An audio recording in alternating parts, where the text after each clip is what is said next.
네, 오늘 우리 구반장 교육 두 번째 날 함께 하겠습니다. 뒤에 들어와 주시고요. 이제 문 닫고 시작해 볼까 합니다.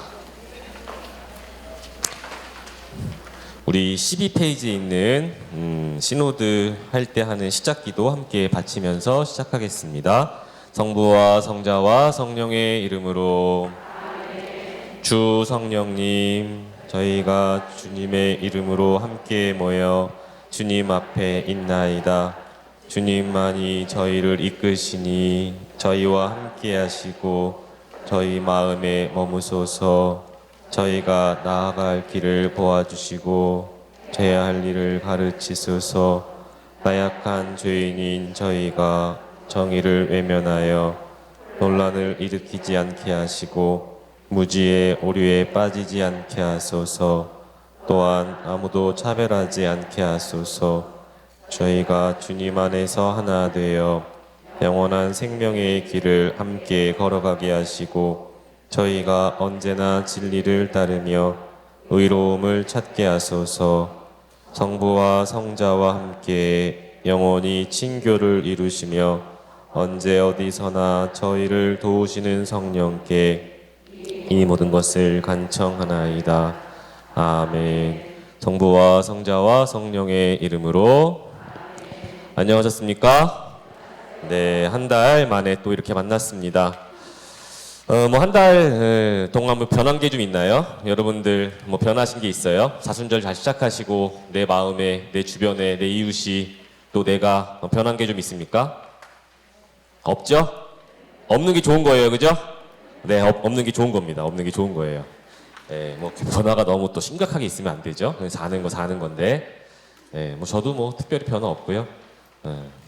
이런 게 이제 근황 토크예요. 네, 뭐 하셨냐고. 네, 그동안 잘 지내셨냐고. 네, 여기 보면 오늘 시작기도 하는데 저도 오래간만에 눈에 들어왔는데 여기 시작기도에 여러분들 보시면 주 성령님 저희가 주님 앞에 있나이다. 그리고 이제 이쁜 말로 라틴 말로 아수무스 상테 스피리투스라고 써 있죠. 아수무스, 아숨 이게 뭔지 아세요? 아숨 이게 이제 아수무스 이제 적 때문에 좀 뒤에가 변했는데 아숨 하면 뭐예요? 우리 신부님들도 그렇고 수도자들도 그렇고 하느님 앞에 나올 겁니까? 여러분들 서품 받을 겁니까? 수도자 생활 할 겁니까? 그러면 우리가 뭐라 그래요? 예, 여기 있습니다 라고 하는데 그 원문이에요. 아숨. 예, 여기 있습니다. 아숨입니다. 그죠? 제가 이런 게 하는 얘기는 그 뒤에 상테 스피리투스 뭐예요? 거룩한 영이죠. 우리말로 성령. 성령 앞에 있습니다 라는 기도래요. 여러분들도 이 의미를 좀 더 아시면 좋겠죠. 그렇게 써놓으면 너무 직역을 해놓으면 오히려 좋지 않아서 이렇게 이쁜 말로 변해놓는데 그래서 주 성령님 저희가 주님 앞에 있나이다 이렇게 이쁘게 번역해놨지만 여러분들이 느끼시기에는 아수무스 어디에 있는가? 상테 스피리투스 거룩한 영 앞에 내가 있습니다 라는 말이에요. 거룩한 영 앞에 있으면 어떻겠어요? 그래서 여기 보면 주 성령님 저희가 주님의 이름으로 함께 모여 주님 앞에 있나이다 로 기도가 시작하죠. 기도도 이렇게 한번 되씹어 보면 그냥 입에 붙어있는 것보단 나아요. 그죠?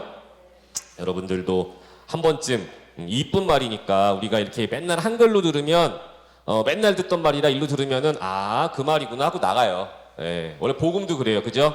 복음도 예수님께서 어디 가셨다 그러면 또 그 복음이구나. 다 알아 나. 그 복음 옛날부터 엄청 들었어. 그럼 들어오면 나가요 이렇게. 근데 이제 사연이 있으면 안 나가요. 그죠? 내가 아프거나 내 친구가 아프거나 내 마음이 고통스럽거나 그러면 사연이 있으면 잘 안 나가요. 다 내 얘기 같지 이제 그때부터는. 원래 그런 거죠. 그래서 여러분들에게도 성탄이래. 사순 때 아수무스 상테 스피리투스 이렇게 한 번씩 여러분들도 되뇌어 보시면 좋겠습니다. 내가 어디 앞에 있는가? 거룩한 영 앞에 있는다. 근데 거룩한 영이 안 보이면 어디 와야겠어요? 성전에 와야겠죠. 성전에 오면 거룩한 영이 있죠. 우리가 그걸 성체조배라고도 부르고 여러분들이 그래서 성체조배를 자주 하시고 생활화하시고 크게 막 결정해서 막 마음 먹고 하는 기도가 아니라 성전에 오셔서 성체조배 이렇게 하시면 좋겠다라는 이야기도 좀 드려봅니다. 오늘은 우리가 늦게 시작했기 때문에 딱 제가 여기 시간 맞춰놓고 1교시만 하도록 하겠습니다. 1교시는 몇 분이에요? 1교시는 30분이에요?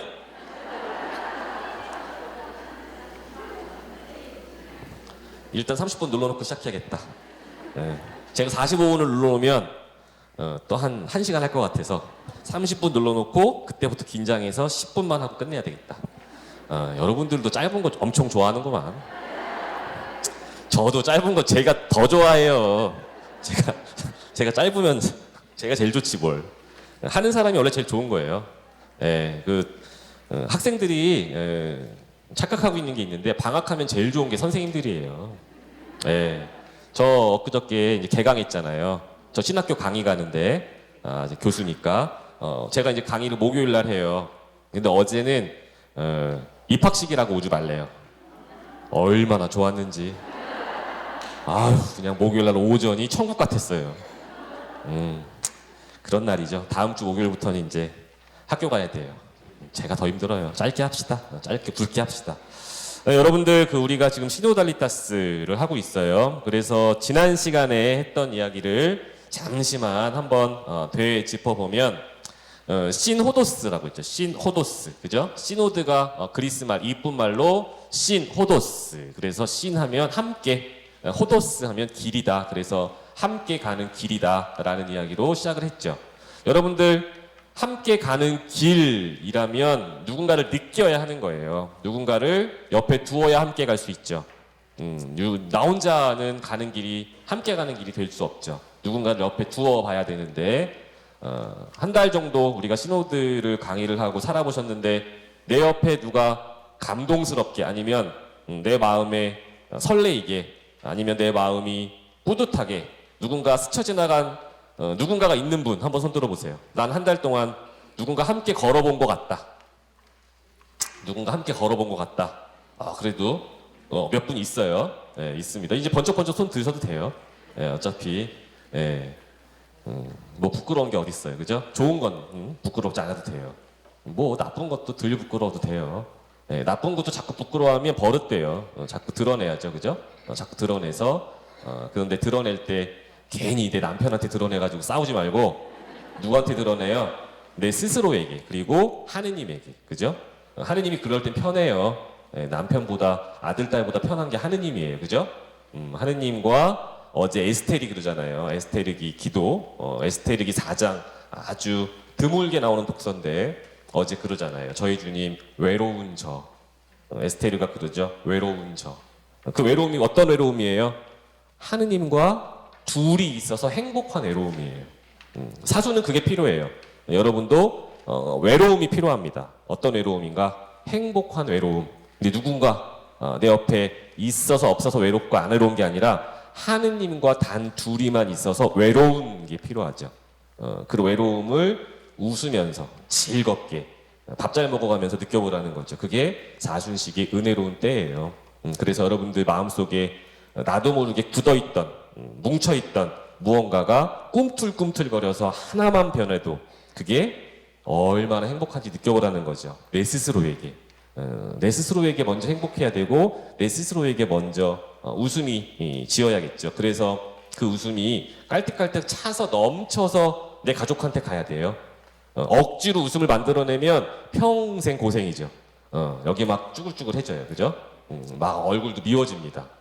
원래 그래요. 말씀도요. 여러분들 하느님 말씀도 내가 꾸준히 기도하고 여기에서 뭔가 쑥 은근히 쌓이고 쌓여서 여기까지 차올라서 입으로 빵 터져야 선포예요.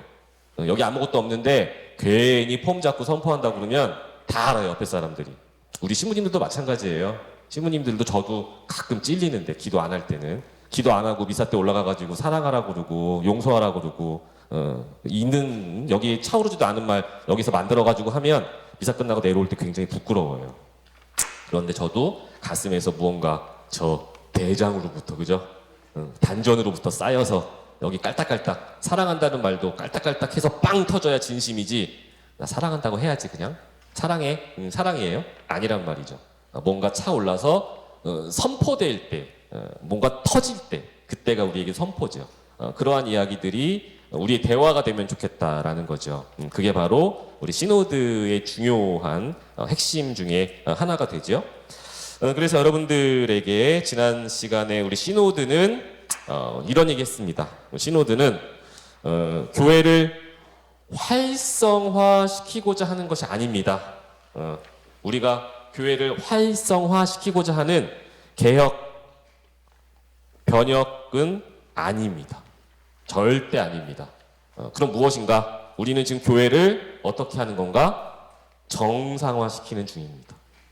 우리는 살짝 착각하는 게 있어요. 우리 교회의 많은 구성원들, 특별히 우리 교회를 하느님의 공동체라고 여기지 못하고 무언가 조직체, 무언가 사회 안에 거대한 구성으로 인식하고 있는 사람들은 우리가 이 교회를 활성화시켜야 된다고 말해요. 그런데 우리는 이 활성화보다 중요한 것, 사실은 이 활성화는 무엇인지 우리가 뭔지 몰라요. 활성화가 뭐예요? 본당에 예비자 많아지면 활성화예요? 본당에 국수잔치 3번 하면 활성화예요? 뭐 또 활성화 또 뭐 있어요? 세례 뭐 한 100명 받으면 활성화인가? 활성화 맞네요, 그거. 활성화 같아요. 그런데 이 활성화보다 더 중요한 건 교회가 정상화되어야겠다. 어디로부터 시작이 되어야 되는가? 우리의 대화와 경청으로부터 이 교회는 정상화되어야겠다라고 느끼신 바, 우리 프란체스코 교황님도 또 우리 주교님들도 지금의 시노드 정신을 이제는 살자, 제발 살자. 한다가 아니다. 한다는 아니죠, 그죠? 그래서 우리가 시노드 하자. 물론 시노드 회의를 모여서 해야 되니까 하자라는 표현도 가끔 써지겠지만 결국 우리는 시노드를 살아야 되는 생각을 항상 이제부터는 시작을 해야 되는 거죠. 그래서 나의 의견이 관철되기를 바라면서 건의하고 의견 제시하는 게 시노드가 아니다라는 거죠. 여러분들이 이제는 교회 리더고 구반장님들로서 우리가 이제 알아야 됩니다. 그런데 우리가 버릇돼서 까먹어요. 자꾸 내 의견을 말하고 내 건의사항을 말해서 무언가 하나라도 변화시킬 수 있다라는 생각하는 것이 시노드라고 착각할 때가 있는데, 물론 그렇게 시작을 합니다. 네, 그렇게 시작을 해요. 우리가 지난 시간에 그런 말씀 드렸죠. 불만이 누구 얘기를 해라, 한번 얘기를 해보자 그러면 다 처음에는 그 사람 얘기하고 남 얘기하고 신부님 얘기하고 저 사람 얘기하다가 결국에는 어떻게 돼요? 나로 돌아옵니다. 그죠? 나로 돌아와요. 결국에는 나라는 자아로 돌아와야 하는 것이 시노드의 시작점이고 출발점이 되어야겠죠. 그래서 우리가 그런 얘기를 했는데 어떤 결정사항을 공동으로 합의한다도 아니죠. 네, 아닙니다. 시노드는 그런 회의 방식이 아니라는 거예요. 그럼 무엇인가? 나를 통해 그리고 내 이웃을 통해 하느님의 목소리가 무엇인지 듣는 것이죠. 조금 또 구름 뜬 이야기 하는 것 같아서 죄송스럽습니다만 하느님의 뜻을 들을 수 있으려면 우리가 과연 무엇을 해야 하는가? 맨 처음에 이제는 첫 번째 단계로 경청, 듣는 거죠. 무슨 얘기를 들어보는 겁니다. 들어보는 거예요. 자, 여기에서 시작이 돼요. 여기에서 제가 지난 시간에 말씀드렸죠. 한번 얘기해 보세요. 그러면은 불만으로부터 시작해서 남 탓하고 그 사람 때문에 우리가 이렇게 변화됐고 우리가 그 일 때문에 이렇게 됐는데 라는 불만으로부터 시작이 돼요. 그런데 그것을 들어주어야 한다. 나도 그런 생각들을 이야기할 수 있는 사람이기 때문에 다 들어주면 된다라고부터 시작을 합니다. 그래서 이 시노달리타스 여러분들에게 구반장님들에게 또 아주 중요한 덕목은 잘 맞는 사람들끼리만 하는 게 아니라는 거예요. 이 이야기가 아주 중요합니다. 여러분들이 구반장이라는 조직을 이루어서 교회 공동체에 도움을 주는 것은 분명히 은총입니다. 교회에도 은총, 여러분에게도 은총. 그런데 딱 하나 중요하게 또 생각해야 할 것은 여러분들끼리가 중요하긴 하지만 여러분들끼리만은 안 돼요. 그죠?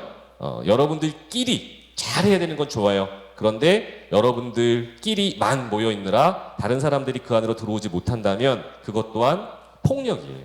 그렇죠? 그래서 여러분들 잘 맞는 사람들끼리만, 그리고 교회에서 목소리 큰 사람들끼리만 하는 게 시노드의 이야기는 아니라는 겁니다. 점점 우리가 이 시노드의 시작점은 우리 교황님이 말씀하신 것처럼 교회의 문턱이 높아진다라는 게 있어요. 교회의 문턱이 점점 높아집니다. 교회를 오래 다닌 사람들, 그리고 힘이 있는 사람들, 목소리가 있는 사람들, 그리고 친해지면 개토화되는 현상들, 이런 것들 때문에 교회가 제대로 역할을 하지 못한다라고 생각했던 것이 현실적인 문제가 분명히 있는 거죠. 자, 여러분들에게 그러한 말씀을 드리면서 시노드는 또 분명히 민주주의의 방식과는 전혀 다른 이야기다라는 것도 강조를 드렸어요. 다수결로 뭔가를 정해서 됐습니다, 합시다, 이 문제는 아니라는 거죠. 그런 회의는 따로 해야죠. 시노드 자체에서는 우리가 다수결에 의하여 뭔가 결정을 내리는 문제는 분명히 아니라는 겁니다. 그래서 여러분들에게 하느님에게 받은 각자의 몫이 있는데, 각자의 몫이 함께 모여 있을 때 중요한 역할이 된다는 거예요. 각자의 몫이, 여러분들 한 사람 한 사람에게 다 다르게 있는 그 몫이 함께 모여 있을 때 이 시노드의 시작이 이제 더 활성화되고 더 넓어지게 되는 과정을 거칠 수 있는 겁니다. 그래서 그러한 이야기들을 우리 지난 시간에 쭉 했어요. 그래서 우리가 거룩한 근황 토크라는 표현을 하면서 여러분들에게 내가 누군가에게 안부를 물을 때도, 또 누군가에게 인사를 할 때도, 물론 우리가 해야 하는 원래 버릇된 그냥 그런 말들을 내뱉을 수 있겠지만 최소한 그 사람에게 도움이 될 만한 일, 그리고 그 사람의 삶을 공유할 수 있었던 일들을 통해서 그런 인사들에게 인사가 되어야 된다는 얘기죠. 그래서 여러분들이 뭐냐면 알아야 돼요. 알아야 됩니다. 자, 우리가 누군가를 알게 된다는 건요, 알게 된다는 것은 공감한다는 이야기예요. 그런데 우리는 이 공감을 잘 해주지 않아요. 왜냐하면 나도 바쁘고 나도 힘드니까. 그런데 이 공감이 되어 내가 그 사람을 알게 되면 그 사람을 판단하게 되는 기준이 되는데, 우린 여기에서 판단하자는 게 아니라 부족하지만 기도해 주자는 거죠. 자, 시노드의 원래 근본적인 내실은 어디 있는가? 제가 아까 말씀드렸다시피 견역과 변혁은 아니에요. 개혁과 변혁은 아니에요. 근데 뭐예요? 변화예요. 변화. 어떤 변화인가 하면 우리는 사람과 사람이 살기 때문에 사람과 사람이 서로를 변화시키려고 하는 이기적인 성격이 다 있어요. 우린 다 갖고 있어요. 그걸 뭐라고 그러냐면 이기적이라고 해요. 사람과 사람이 우린 사니까. 그래서 내가 너를 변화시킬 수 있다고 생각하고 너도 나를 변화시켜주면 좋겠다라고 기대해요. 그런데 사람과 사람 사이에는 변화라는 것이 일어나도 일시적이에요. 그리고 대부분 부작용이 있어요. 나중에는 네가 뭔데? 라는 생각을 합니다. 그래서 원래 하느님이 우리에게 주신 우리의 모습대로 하느님처럼 살기를 우리는 원해야 되는데, 누군가에게 하느님이 된다면 굉장히 큰 문제가 생긴다는 거죠. 그래서 사람과 사람 사이에는 변화를 줄 수 있는 기도가 있으면 됩니다. 여기까지면 돼요. 감히 내가 누군가의 삶을 변화시키거나 판단할 수는 없다는 건 우리가 그냥 맨날 하는 얘기로 하는 것이 아니라, 그렇습니다. 여러분들도 한 명 한 명 그 사람이 과거에 지내왔던 시간, 그 사람의 사연, 그 사람이 겉으로 내보이지 못하는 속내가 다 있어요. 그래서 그것들을 다 이해해주지 못하면서 감히 누군가를 변화시키려고 했을 때는 분명히 문제가 생긴다는 겁니다. 그 사람이 하느님을 만날 수 있도록 옆에서 기도해 주는 게 더 중요하겠죠. 그래서 그 사람이 하느님과 같이 골방에 들어가서 웃으면서 기도할 수 있도록 이끌어주는 것이 바로 여러분들 신호들을 먼저 치고 나가셔야 하는 우리 구반장님들의 몫이 되는 거겠죠. 그러려면 그 사람을 알려고 해집고 파는 게 아니라 그 사람의 이야기, 그 사람의 품성, 그 사람의 곁가에서 공감해 줄 수 있는 이야기들이 있으면 된다는 겁니다. 그러면 서로가 서로에게 알려줄 수 있는 부분들, 억지로 알려고 하는 것이 아니라 사람과 사람 사이에 이렇게 공통점이 생겨요. 이거를 우리는 나중에 사랑이라고 얘기하는데, 이 공통점으로부터 사랑과 우정이 싹트죠. 이 사랑과 우정이 시작되기 이전에 서로를 판단하고 아픈 길로 가면 우리는 끝입니다. 그런데 중요한 것은 그 사람이 오늘 저녁에 어떻게 변화할지, 내일 아침에 어떤 사람이 될지 우리는 모른다는 거예요. 그런데 그 순간을 체험해보지 못한 채 무언가를 멈춰놓는다는 것은 굉장히 아픈 일이 된다는 거겠죠. 자, 여러분들에게 그래서 서로가 서로를 알아주며 공감할 때 뭐예요? 술이나 내 감정에 취하는 것이 아닌 정확하게 우리는 아스무스 상테 스피리투스, 그죠? 다시 한번 말씀드리지만 성령 앞에 내가 있는 것, 성령 앞에 함께 취해 그 성령에 의해 이야기를 할 수 있어야 된다는 게 가장 중요한 원리가 됩니다. 그래서 성체조배와 기도 후에 우리는 근황 토크, 그것이 내가 너를 위해 기도했어가 아닌 요즘 어떤 마음으로 사는가, 그 사람에 대한 이야기를 떠올려 볼 수 있는 것이 더 중요하다는 거죠. 그런데 우리가 이런 얘기를 하다 보면 저도 그렇고 여러분도 그렇고 번뜩번뜩 드는 유혹이 있는데 그 유혹까지 우리 교황님이 다 정리해 주셨어요. 하면 뭐해? 이거 하면 뭐해? 똑같은데. 똑같아. 뭐 변하는 게 뭐 있어? 내가 누구 공감해 준다고 기도해 준다고 우리 신부님이 변해? 우리 본당이 변해? 하면 뭐해? 우리 교황님이 다 알아요. 그래서 뭐냐면 이걸 퇴영주의, 하면 뭐해? 라는 거 조심해라. 교황님이 딱 잡아서 우리에게 알려주셨죠. 그리고 두 번째, 하다 보면 억울해져. 왜 나 혼자 해? 교황님이 그래요. 내가 왜 해? 분명 그 생각 들 거야. 그런데 이 두 가지 유혹, 첫 번째 퇴영주의, 두 번째 이기주의를 조심해라. 우리 교회도 지금 이 이야기들을 하면서 반반입니다. 신부님들 사이에서도 수도자들 사이에서도 이 신호들을 왜 해? 바빠 죽겠는데, 본당 돌리기도 힘들어 죽겠는데 이걸 뭐하러 하는 거야? 왜 해? 라고 이야기하는 분들이 굉장히 많아요. 저도 하다 보면 그런 생각이 들죠. 그런데 우리가 모임을 하는 것이 중요한가? 그 모임 이전에 성체조배를 하고 시작하는 원래 정상화적인 문제. 지금도 여러분들 뭐 레지아에서 막 내려오고 했죠. 우리 프레시디움 하기 전에 성체조배 하십시오라고 해서 어떤 분들은 미사 끝나고 성체조배 다 했는데 뭘 또 해? 그 문제들이 이제 일어나기 시작했어요. 그런데 원래 우리의 모든 회합들, 모든 모임 이전에는 성체조배는 기본으로 하고 시작했다라는 거죠. 사실은. 근데 우리 성체조배가 어느 순간부터 빠졌어요. 제일 중요한 게 빠져버렸어요. 그러니까 우리는 정상화 시켜보자는 거죠. 모든 모임을 할 때, 모든 회합을 할 때 같은 지향으로 같은 모임 장소에서 같은 마음으로 5분, 10분 성체 앞에 앉아 있어 보면 아스무스 상테 스피리투스를 해보면 무언가 하느님이 주시는 게 있는데 우리는 그것을 보이지 않는다고 우리가 다 걷어치워놓은 거예요. 우리에게 느껴지는 바가 없다고. 그런데 이 느낌은 어떻게 된다고 그랬어요? 제가 여러분께 설명드렸죠? 마치 모래시계처럼 꽉 막힌 느낌 들 겁니다. 분명히 들어요. 답답합니다. 여기서 모래가 막 쌓여가지고 쌓여만 있어. 여긴 내려가는 거 쫄쫄쫄쫄쫄 요것만 내려가. 그런데 시간이 지나면 이만큼 모래가 쌓여 있을 거라는 거죠. 분명히 중요한 우리의 인내, 분명히 우리가 해야 할 바, 여기에서부터 시작이 되어야 한다는 겁니다. 그래서 우리가 지난 시간에 이런 이야기를 드리면서 우리가 1강을 시작을 하면서 이런 얘기를 드렸기 때문에 제대로 우리가 1강을 하지 못했죠.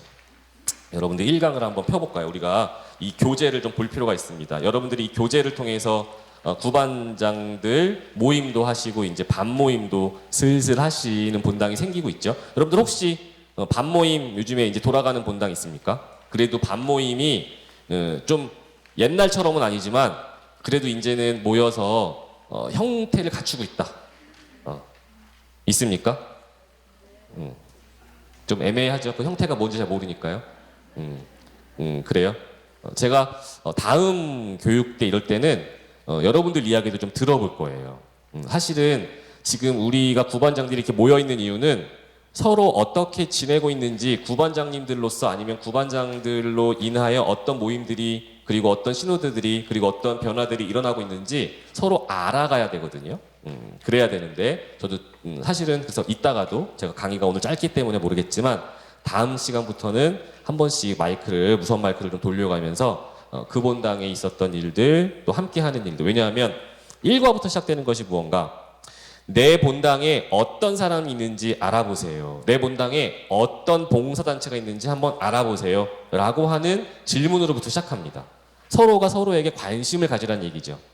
그래서 여러분들이 일과를 진행하시면서 여러분들이 혹시 반모임을 하시게 될 때 첫 번째 질문은 여기 다 나와 있지만 누군가에게 관심을 가져본 적이 있는가? 내 옆에 누가 있는지 한번 가만히 생각해 보라는 거죠. 그래서 반장님들이 또 구역장님들이 조금 먼저 이 기도를 할 수 있다면 그런 거예요. 요즘에 어떻게 성체조배해요? 그러면 막연하니까 그냥 그날의 복음 생각하세요. 이런 얘기를 하는데 사실은 1과부터 시작되는 구반장 교육의 테마는 뭐예요? 내 옆에 누가 있는지 알아보란 얘기예요. 99마리 양 중에 한 마리 양을 잃어버렸는데 그 잃어버린 게 부재죠. 누군가가 없어진 겁니다. 내 남편이 없어졌고 내 아내가 없어졌고 내 아들 딸들이 없어졌어요. 내 눈앞엔 있는데 그들의 가치와 의미가 사라진 거죠. 그거를 묵상해보라는 예비 나눔이 시작돼요. 여러분들은 어떻게 이끌어야겠어요? 아하, 여러분들 옆에 누가 있는지 한번 생각해 보십시오. 그러면 재미있는 대답들이 많이 나와요. 누가 있긴 있어요. 우리 그놈이 있죠. 우리 그 큰 아들 작은 아들 있죠. 그보다 더 큰 아들 또 하나 있고요. 뭐 이렇게 나와요. 그런 이야기들도 들어주는 거죠. 그런 얘기를 들어주면서 결국에는 우리 구반장님들이 어디로 이끌어 가는 것인가? 내 앞에 눈으로 보이는 사람이 있는데 그가 내 인생의 가치와 의미를 지닌 채 있는가? 물어보라는 거죠. 99마리가 다 있어도 한 마리 찾아 나서는 예수님의 이야기로부터 시작이 됩니다. 그 한 마리는 99마리보다 중요해서 그 한 마리를 찾으러 다니는 건 아니겠죠. 뭐 100마리 양이 있는데 그 한 마리가 등에다 금 메고 다니는데 황금 메고 다니다 걔만 없어져가지고 황금 찾으러 다니는 건 아니잖아요. 그게 왜 없어졌는가? 그게 내 삶에 어떠한 의미와 가치를 지녔길래 사라졌는가? 그걸 왜 애타게 찾아야 하는가? 그것을 찾으면 어떤 기쁨이 있겠는가를 여러분들이 나누어 보는 거죠. 그러면요, 사실은 맨 처음엔 힘들겠지만 이렇게 시작되는 모임들 또 기도 안에는 성체조배를 하고 시작을 했다면 어떤 분의 감동적인 이야기가 흘러나옵니다. 그 모임 분들 중에 어떤 분은 성체조배하면서 또 함께 모인 사람들에게 신뢰를 주면서 내 이야기를 꺼내놓게 돼요. 내가 잃어버린 게 있었네요. 이때부터 우리에게는 뭐가 시작돼요? 진정한 대화가 시작됩니다. 제가 말씀드렸던 거룩한 근황 토크들이 시작돼요. 누군가가 먼저 아니면 뭐 안 나온다고 또 누군가가 이런 얘기를 하지 않는다고 뭐 답답해하거나 끌어낼 필요는 없겠죠. 그런데 분명히 여러분들의 몫은 여기에 있는 겁니다. 그 한 마리를 찾아냄으로 인해서 또 잃어버렸던 한 마리를 내 생각으로 떠올려 봄으로 인해서 누군가와 공감할 수 있는 기회가 생겨요. 그 공감은 오늘 아침에 먹은 김치찌개가 맛있다라는 거랑 다른 거예요. 그 공감은 그러고 보니 나도 생각 못했지만 나도 저 자매님처럼 잊고 있었던 것이 있었구나, 잃고 있었던 것이 있구나 라고 함께 떠올려 볼 수 있는 시간이 되죠. 그곳으로부터 우리 뭐가 시작되는가? 공감이 시작되는데, 그래서 그러한 이야기들을 잘 들어주는 게 필요합니다. 여러분들도 느끼셨을 텐데요. 분명히 느끼셨을 텐데 어떤 사람의 이야기를 들을 때 또 내가 이야기를 할 때 느낌이라는 게 있어요. 내가 지금 이야기하는 것이 꼭 판단받을 것 같구나. 그러면 이야기 못합니다. 내가 이야기하는 것이 부끄럽지만 이 사람들과 함께 나눌 수 있겠구나 라고 생각되는 것이 굉장히 중요해요. 그래서 우리는 성체주배를 하고요. 그래서 여러분들이 그냥 사시는 분들이 아니라 바리사이들보다, 율법학자들보다 그 의로움이 능가되는 분들이어야 돼요. 그것은 확실합니다. 여러분들의 삶이 정돈이 되어 있어야 해요.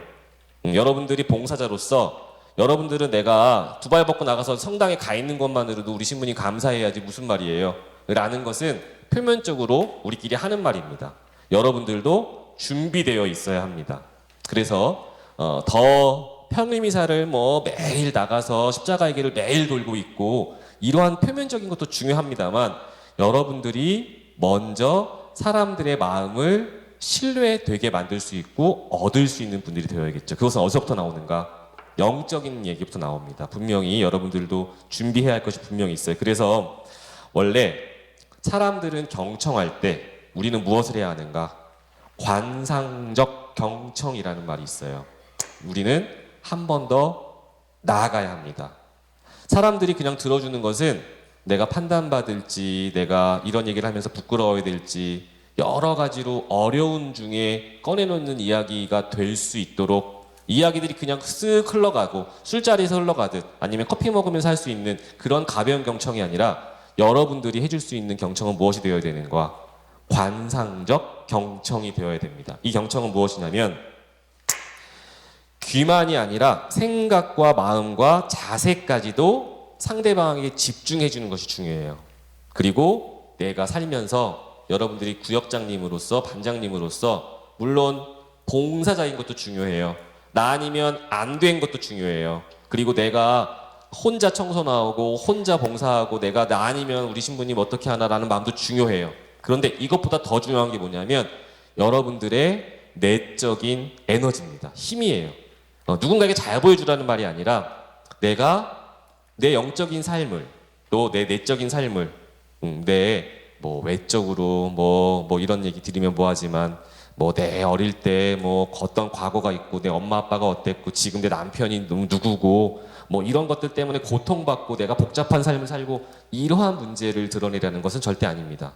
그럼에도 불구하고 여러분들이 하고 있는 이 봉사는 여러분들의 삶도 그 안에 분명히 중요하게 내적으로 파묻혀 있겠지만 그럼에도 불구하고 여러분들은 구역장님, 반장님들이시라면 그것들 위에 하느님의 싹이 튀어야 되는 거죠. 그 싹 하느님의 힘으로 인하여 사람들에게 여러분들은 신뢰를 받고 여러분들이 그 사람들에게 공감해주고 경청해주고 기도해줄 수 있는 사람들이 되어야 된다는 거죠. 그게 바로 구역장님, 반장님들의 원래 모습이 되어야 합니다. 사람들에게 내보이는 모습이 중요하다는 것이 아니라 내가 내적으로 정돈이 되어 있어야 된다는 것이죠. 그래서 듣는 사람이 상대방에게 집중한다고 하더라도 상대를 고치거나 비판하거나 변화시키려는 마음을 가지고 있다면 그 말하는 사람은 쉽사리 꺼내놓지 못합니다. 느껴지죠. 아, 내가 이 사람에게는 그럴 수 없겠구나. 나는 아직 이 공간에서는 내 이야기를 할 수는 없겠구나. 라고 느껴지지 않도록 우리가 준비해야 된다는 것이죠. 그래서 여러분들에게 이러한 지식적인 것들 또 뭐 글자로 전해지는 것도 중요하겠지만 여러분들이 마음으로 접근할 수 있는 것들이 더 먼저 준비가 되어야 하는 것이 우리 공동체의 이야기입니다. 그래서 이 이야기는 제가 참 좋아서 여러분들에게 일부러 갖고 와서 소개를 드렸는데 바오로 수도의 한창현 신부님이라는 분이 이런 글을 짧게 써주셨어요. 우리 신부님들에게만 오는 글인데 지금 말씀드린 것이 그 신부님의 이야기입니다. 그래서 이 신부님도 수도자기 때문에 관상적 경청이라고 하는 이 이야기는 무엇인가? 그냥 듣는 것도 중요하겠지만 그 사람의 마음을 전적으로 느껴줄 수 있는 집중. 이게 뭐냐? 사실은 수도자들이 또 사제들이 하느님과 기도할 때 쓰여지는 방법입니다. 그 하느님이 나를 어떻게 생각할지 판단하고 묻는 것이 아니라 내가 하느님의 마음을 가만히 느껴보는 그리고 하느님도 나의 마음을 느껴 주시기를 청하는 서로 간의 신뢰가 쌓였을 때 여러분들도 하느님하고 싸워본 적 있으실 거예요. 신뢰가 쌓이지 않았을 때는 하느님도 못 믿겠고 하느님 누군지 모르겠고 나 자꾸 아프게 하고 우리 아들 사업 자꾸 망하는데 하느님이고 뭐고 저 어디 3, 4년, 5, 6년 냉담, 뭐 10년 냉담, 30년 냉담 경험도 있으신 분도 있으시겠죠. 하느님과 신뢰가 쌓이지 않으면 그러한 불신, 불만은 어느 순간 인간적인 불만으로 터져 나오게 되죠. 결국에는 우리는 내 불만과 내 의견을 제시해서 관철시키려는 것이 아니라 하느님과 신뢰를 얻을 수 있을 때 그리고 우리가 구반장이라면 또 사제라면 수도자라면 하느님 안에 누군가와 신뢰를 나누어 수 있을 때부터 이 대화들은 시작이 되는 겁니다.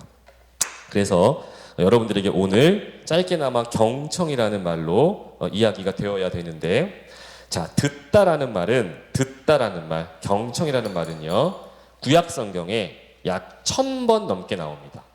이렇게 많이 쓰이는 단어는 한 11개 정도 되는데 아주 많이 쓰이는 동사가 한 11개 정도 되는데 그 중에 하나가 듣다라는 말이에요. 히브리 말로 샤마라고 합니다. 샤마. 그런데 저도 여기다 못 써드려요. 몰라요. 저도 히브리 말은 잘 몰라요. 여러분들 뭐 이렇게 막 쓰는 거 있죠? 막 이렇게 이쪽에서 이쪽으로 쓰는데 막 이렇게 해가지고 이렇게 쓰는 거 있어요. 이렇게 이거 어디 녹화되니까 창피한데. 저도 그래서 구약성경 교수님 신부님들한테는 머리를 조아립니다. 신부님들 제발 이 단어 좀 한번 써주세요. 그리고 제가 맛있는 거 사주고 들어가서 단어 하나씩 배워갖고 나오는데 히브리 말은 정말 어렵죠. 여러분들에게도 그래서도 샤마, 듣다라는 표현이에요. 자, 그런데 여기에 중요한 의미가 있는데 주의 깊게 듣고 경청하고 이해하는 것은 좋지만 또 동의하고 청원하는 것은 좋은데 들은 바를 행동에 옮겨 순종한다는 의미입니다. 자, 이건 하느님과 인간 사이에 듣고 순종하는 이야기가 되는 거죠.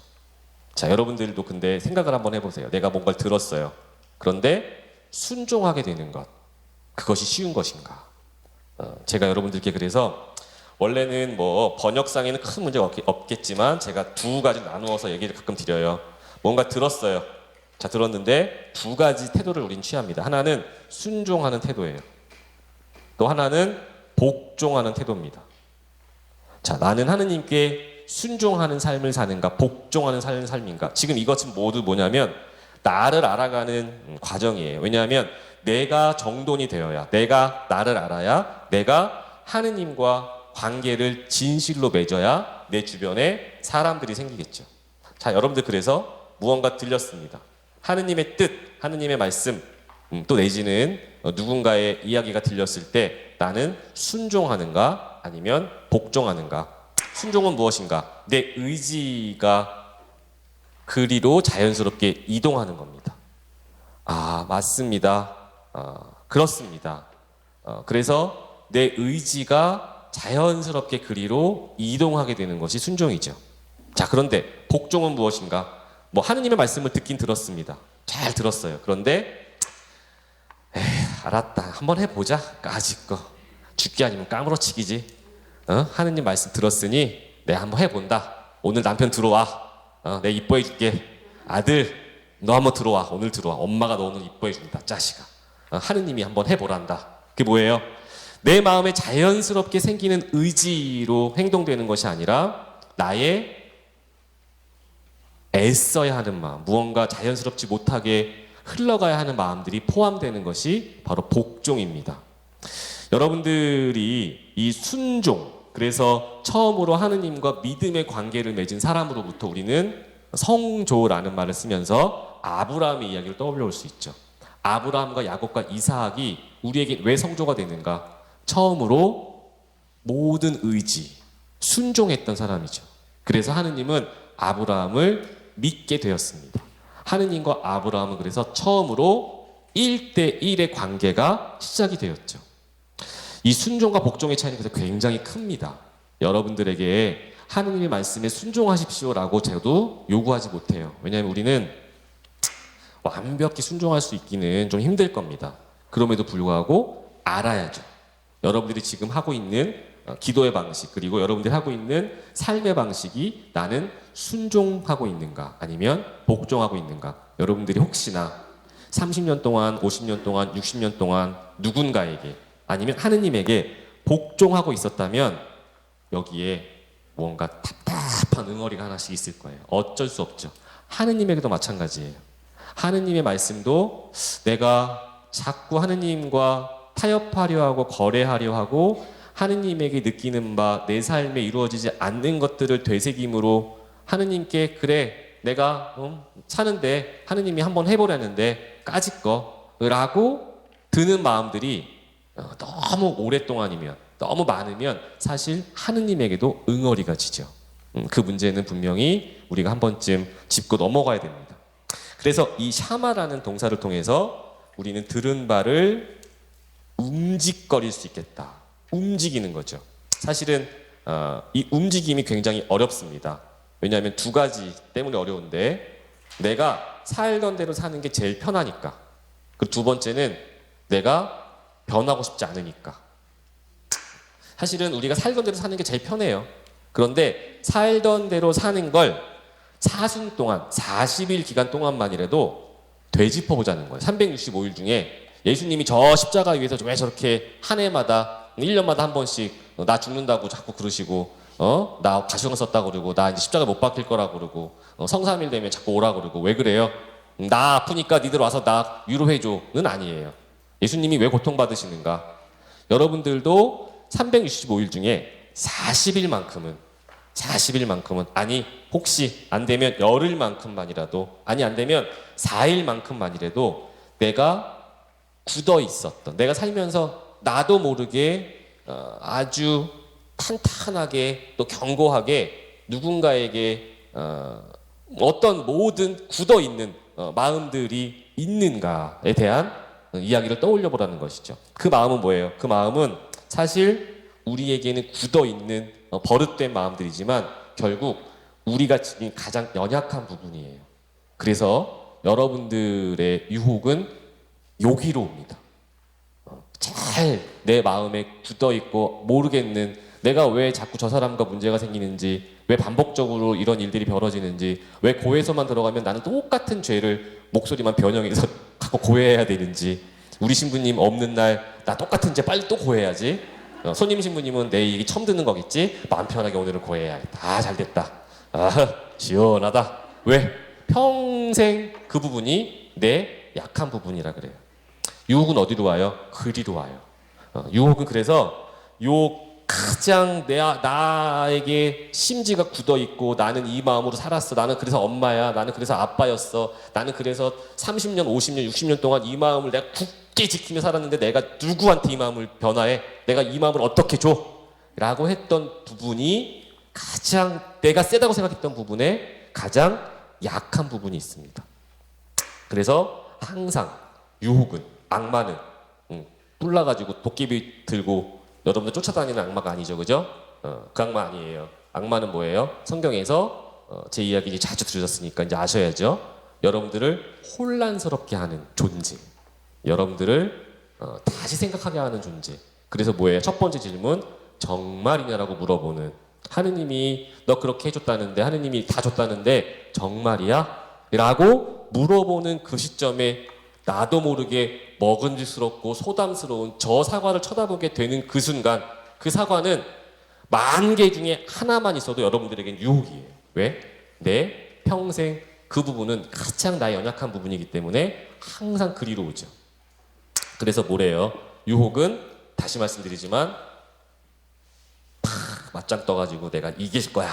오늘은 내가 한번 이겨봐야지. 나 9일 기도 54일 기도 내가 뭘 다 했는데 까짓 거 절대 못 이겨요. 유혹은 절대 못 이겨요. 왜? 못 이기니까 유혹이에요. 유혹하면 유혹이 오면 어떻게 돼요? 사실은 삥 돌아 도망가야 돼. 무조건 도망가야 돼. 거기에 오늘은 내가 이겨내봐야지. 오늘 밤은 내가 이길 수 있어. 내가 오늘은 까짓 거 한번 해볼 거야. 안 돼요. 그냥 고해실 오는 거예요 또. 목소리 변형해가면서. 유혹은 빙 돌아 도망가서 뭐 하는 거예요? 비겁하게 거기서 고개 숙이고 있는 것이 아니라 생각해 봐야죠. 내가 이 부분이 자꾸 그 사람하고 부딪히는데 유혹이구나. 내가 굳어 있으니 그 사람과 부딪히는구나. 나는 저 사람하고 너무 행복한데 왜 이 사람하고 하면 그러지? 왜 나는 지금 행복한데 그 과거의 일만 떠올리면 그러지? 왜 나도 모르게 하느님의 말씀이 여기까지 차올라 선포가 빵 되어야 사랑한다는 말이 나오는데 나도 모르게 분노가 촐라가지고 머리가 확 돌아서 또 고해실을 와야지? 라고 생각하는 부분이 여러분들에게 맨 처음 성찰의 기회가 되어야 합니다. 그래서 제가 누누이 말씀드리는 거 아주 중요한 부분인데 유혹이 되는 부분으로부터 기도가 시작되는 그때가 은혜로운 때라는 거예요. 그래서 은혜로운 때예요. 여러분들에게 그렇잖아요. 무죄 선언이 일어난다잖아요. 잦은 넘어짐. 우리 성경에는 범죄라고 표현되어 있죠. 지난주 여러분들이 읽었던 독서에 나올 겁니다. 잦은 범죄 이후에 여러분들이 그것을 알아낸다면 무죄 선언으로 이어질 것이다 라는 표현이 나오는데 그 범죄가 뭐냐면 원문으로 보면 우리나라 말로 번역이 조금 무서운데 그냥 잦은 넘어짐이에요. 자꾸 넘어지는 것 그거 이후에 내가 뭔가 깨달을 수 있다면 무죄선언이래요. 그거 하나만 바꾸면. 우리가 갖고 있는 이 굳은 마음 중에 하나만 바꾸면 무죄선언이래요. 얼마나 큰 은총이에요. 그런데 그거 하나 때문에 우리는 하느님이 주신 만 개의 선물을 알아보지 못하고 있는 거죠. 여러분들에게 그런데 하느님도 여러분들의 이야기를 들으시는 하느님이에요. 자, 경청은요 어떻게 시작되는가? 자, 여러분들에게 제가 성경이 인간에게 하는 첫 질문은 몇 번째 말씀드리지만 정말이냐라고 하는 뱀의 질문이었다. 참 뜻밖이죠. 하느님의 질문이 아니라 뱀의 질문이었다. 자, 그런데 두 번째 질문부터 하느님의 질문이 시작되는데 그 다음 물음표가 뭐예요? 너 어디 있느냐? 하느님이 이제 쫓아다니기 시작합니다. 자, 여기까지는 제가 우리 본당에서도 또 강의 때도 많이 말씀드렸는데, 자, 세 번째 질문까지 오늘 한번 나가볼게요. 성경을 딱 폈을 때 물음표가 첫 번째 딱 나오는 게 정말이냐? 두 번째가 너 어디 있느냐? 세 번째 물음표는 너는 어찌하여 이런 일을 저질렀느냐? 라는 하느님의 질문이에요. 자, 하느님은 전지전능하답니다. 그러면 다 아시죠? 이미 다 알아요. 그런데 왜 물어요, 하느님은? 내 이야기를 듣고 싶은 거예요. 하느님도 우리 머릿속에 있는 모든 것을 정해서 말하도록, 살도록, 숨쉬도록 해주진 않았어요. 우리를 만들어 놓는 순간 우리에게 자유를 줬죠. 생각하고 체험하고 좋아해보고 싫어해보고 미워해보고 니네가 다 알아서 한번 해봐. 그래서 왜 어찌하여 이런 일을 저질렀는가 나에게 말해달라는 겁니다. 하느님도 경청하는 하느님이에요. 그런데 인간은 핑계를 대죠. 핑계를 대는 순간부터 죄가 확산됩니다. 뭐라고 그러냐면 남자한테 질문을 하신 거예요. 너 어찌하여 이런 일을 저질렀는가? 그랬더니 창세기에 뭐래요? 남자는 여자가 먹어버렸는데요. 그래? 여자 너 일로 와봐. 너는 어찌하여 이런 일을 저질렀어? 여자 뭐래요? 뱀이 먹어버렸는데요.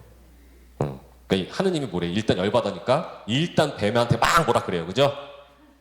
그래 놓고 너희들도 나와는 관계가 이제 끝났구나 라고 실망하시는 하느님이 되시죠. 그게 무슨 일인가? 결국 경청, 하느님이 들어주려고 마음먹었을 때 다른 사람을 떠올린다는 것, 다른 사람을 통해 간다는 것, 무언가를 통해 다시 한번 하느님을 시험한다는 것은 하느님이 첫 번째로 분노하시는 일이 되는 거죠. 하느님이 너는 어찌하여 이런 일을 저질렀는가 라고 물었을 때 죄송합니다. 제가 살다 보니 힘들어서 그랬습니다. 다 뭐 제 탓입니다까지는 아니에요. 제가 잘못했습니다. 라고 한다면 하느님도 인간 간의 관계를 끊지 않으셨을 겁니다. 결국에는 우리도 누군가의 이야기, 하느님과의 이야기를 들을 때 그 경청의 의미에서는 진지하게 누군가를 떠올리는 그 순간을 이겨내고 나를 드러낼 수 있는 그 순간이 바로 서로의 대화와 경청이 되어가는 순간이겠죠. 물론 누군가의 핑계를 대는 순간도 필요합니다. 그래서 체험되어야겠죠. 여러분들에게 유혹이 다가왔을 때 그것은 하느님으로 가는 체험이면 충분합니다. 그것이 버릇되어 고해소에 평생 들어와야 하는 죄가 되고 버릇이 된다면 그것만큼 어리석은 일은 없겠죠. 결국에는 우리는 하느님에게 어떻게 말을 건네야 하고 어떤 하느님의 이야기를 들어야 하는가. 그래서 오늘도 강론 때에 잠시 말씀드렸지만 기도에는 하느님과의 대화에는 형식과 내용이 굉장히 있어야 하고 꼭 있어야 하고 그 이후에 의미가 있어야겠다라는 겁니다. 형식 중요합니다. 여러분들도 그런 거예요. 내가 정돈되지 않은 내 틀이 없는 그때 무작정 하느님 찾아와서 성호 긋고 주목경부터 줄줄줄줄 이야기해 놓는다고 해서 그것이 기도가 되는 건 아닐 거예요. 그게 뭐예요? 기도를 하려는 준비 과정이죠. 기도를 하려는 준비 과정이 그거예요. 그런데 거기까지만 하고 기도했다고 하면 우리는 문제가 생깁니다. 여러분들이 로사리오를 하시고 아침 저녁 기도를 하시고 9일 기도를 54일 기도를 하시는 이유는 뭐예요? 하느님과 대화하려고 준비하는 거예요. 그렇죠? 내 삶을 반복적으로, 내 삶을 지탱할 수 있는 힘을 만들어 놓는 거죠. 뭘 통해서? 그대로 반복적으로 하는 기도들, 입으로 내뱉는 기도들, 아침 저녁에 내가 다른 생각하지 않고 하느님에게 먼저 기도하고 내 삶을 봉헌한다는 그 의미에서 결국에는 우리가 어디로 가는 것인가? 저 안에 있는 기도를 하기 위한 나를 갈고 닦는 중이었어요. 그런데 갈고만 닦아놓고 기도하지 않아. 우리는 그걸 가르쳐주지 않았어요. 교회의 잘못이에요. 우리 가톨릭이 지니고 있는 아주 아름다운 기도는 결국 하느님의 이야기를 나중에 듣게 되는 이야기죠. 하느님의 이야기를 듣게 되는 것이 우리에게는 기도가 되는 거죠. 그러면 하느님의 이야기를 듣게 되면 나는 뭐 하는 거예요? 나는 어느 순간 침묵하죠. 맨 처음에는 핑계로 시작하고 전음으로 시작하고 그 일 때문에로 시작하고 아파서 그랬다고 시작하고 여자가 먹어버렸어요. 뱀이 먹어버렸어요로 시작합니다. 그런데 결국 하느님의 이야기를 듣게 되는 순간 우리는 내가 하는 말이 한 마디, 두 마디, 세 마디 줄어듦을 느껴야 합니다. 저도 힘든 얘기예요. 저도 이렇게 기도가 되는 때가 사실은 저도 많지는 않습니다. 고백하자면. 그런데 그런 때가 있어요. 마치 하느님 앞에 앉아서 알아 모르겠다. 오늘은 한 30분이든 40분이든 배고플 때까지든 앉아 있어 보자. 잡심도 다 한번 해보고 분심도 들여보고 그놈 미운 것도 떠올려보고 그리고 그냥 한번 쭉 앉아 있어 보는 거죠. 그러면 어느 순간 졸음이 오던 분심, 잡념이 오던 하느님이 나에게 해주는 이야기가 한 마디, 두 마디, 아니 한 0.5마디 무언가 따스하다, 편안하다. 나는 하느님의 이야기를 듣는 사람이 된 것 같구나 라는 것이 평생 어떻게 돼야 돼요? 연습되고 트레이닝이 되어야 되죠. 그게 안 된다고 생각하면 안 돼요. 왜냐하면 어려운 거니까요. 그런데 여러분들에게도 그러한 시간이 분명히 필요하다는 거죠. 자, 이 이야기를 왜 하는 것인가? 결국 우리도 누군가의 이야기를 들어주는 사람이 되어야 된다는 거예요. 막연히 그냥 여러분들 걸 다 내려놓고 희생과 봉사하면서 들어주라는 말씀은 절대 아닙니다. 이제 우리가 시노드 정신으로 살 수 있는 교회 공동체의 리더들이 될 것이라면 여러분들이라면 이제 들어줄 수 있는 준비가 되어야 된다는 거죠. 이제는 여러분들도 제가 아주 그냥 시쳇말로 그냥 편안하게 말씀드리면 경험도 많으시고 체험도 많으시고 물론 여기 30대 반장님들도 계실 수 있어요. 40대도 계실 수 있어요. 그런데 3, 40대처럼 느끼고 체험하면 살 수 없어요. 그때가 있죠. 내가 아무리 마음이 젊은 것 같고 몸이 젊은 것 같아도 내가 나이를 먹어 늙은 게 억울한 게 아니에요. 40, 50대, 60대, 70대가 되면 그만큼 그 자리에서 더 아름다울 수 있는 일이 분명히 있습니다. 40, 50대, 30대 내가 그때 그 추억, 그 아름다웠던 근데 그럴 때 그 순간에 비어 있었던 게 있을 거예요. 그런데 지금 채워져 있어요. 그런데 우리는 자꾸 그때 비어 있던 것을 끌어들여 그 힘으로 살고 싶어 합니다. 그게 인간이 지니는 유혹이에요. 그것이 우리의 장애죠. 그런 아픔이 분명히 있습니다. 저는 여러분들께 우리 구역장님, 반장님들은 뭐랄까요? 언니가 됐으면 좋겠어요. 큰 언니, 누군가에겐 큰 이모. 저는 사제직을 하면서 저도 공부를 했고 신학생들을 양성하면서 저도 지식을 전달하려고 했던 사람입니다. 지금도 전달하고 있어요. 그런데 하느님의 일을 돌리는 사람들은, 하느님의 일을 해내는 사람들은 어떤 사람인가? 결국 지식과 언어와 이런 어떤 지혜로움도 중요하겠지만 결국 그 사람이 지니고 있는 품성으로 이 교회가 돌아가요. 결국엔 그래요. 여러분들이 사제들에게 느끼는 게 그 사제가 얼마만큼 똑똑하고 그 사제의 커리어가 있고 그 사제가 어떤 학교를 나왔고 이게 중요한 게 아니잖아요. 우리가 공동체의 그 사제로부터 느끼는 바, 또 어떤 분들이 여러분을 통해 느끼는 바, 그것이 중요합니다. 여러분들을 통해 느끼는 바죠.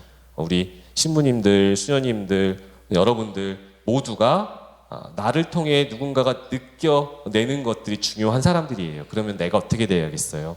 내가 정돈되고 기도할 줄 아는 사람이 되어야겠죠.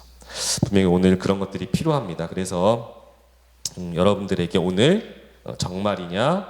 너 어디 있느냐? 너는 어찌하여 이런 일을 저질렀는가? 하느님의 질문으로부터 우리가 이야기해낼 수 있는 것들이 무엇인지 한번 생각해 보시면 좋겠습니다.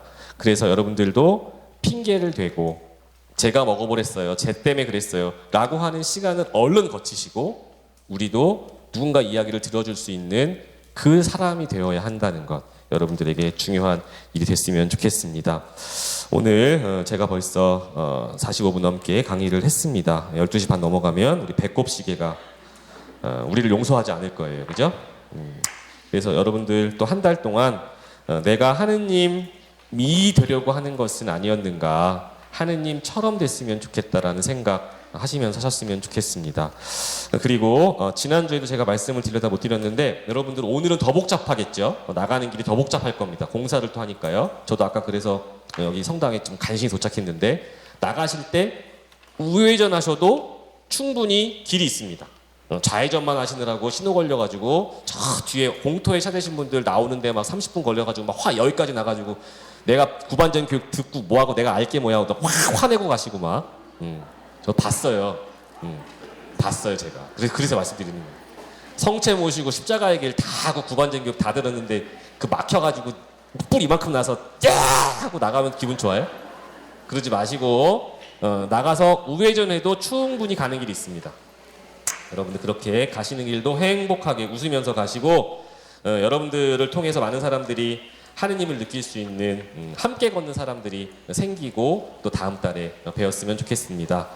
오늘 고생하셨고 구반장 교육 이것으로 마치겠습니다. 오늘 기도는 그 옆에 있는 13페이지에 있는 기도 함께 마지막 기도하면서 다음 시간에 만나도록 하겠습니다. 성부와 성자와 성령의 이름으로 오소서 성령님, 성령께서는 새로운 언어를 불어넣으시고 우리 입술에 생명의 말들을 주시니 우리가 아름답지만 말하지 못하고 과거로 가득하지만 미래가 없는 교회가 되지 않도록 지켜주소서. 저희 가운데 오시어 이 시노드의 체험 안에서 저희가 열정을 잃게 되거나 예언의 힘이 흐려지거나 무용하고 무익한 토론으로 그치지 않게 도와주소서. 오소서 사랑의 성령님, 성령의 소리를 들을 수 있도록 우리 마음을 열어주소서. 오소서 거룩함의 성령님, 거룩하고 충실한 하느님 백성을 새롭게 하소서.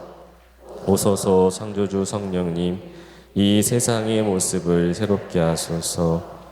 아멘. 주님께서 여러분과 함께 전능하신 천주 성부와 성자와 성령께서는 여기 있는 저희 모두에게 강복하소서. 주님을 찬미합시다. 성부와 성자와 성령의 이름으로 수고하셨습니다.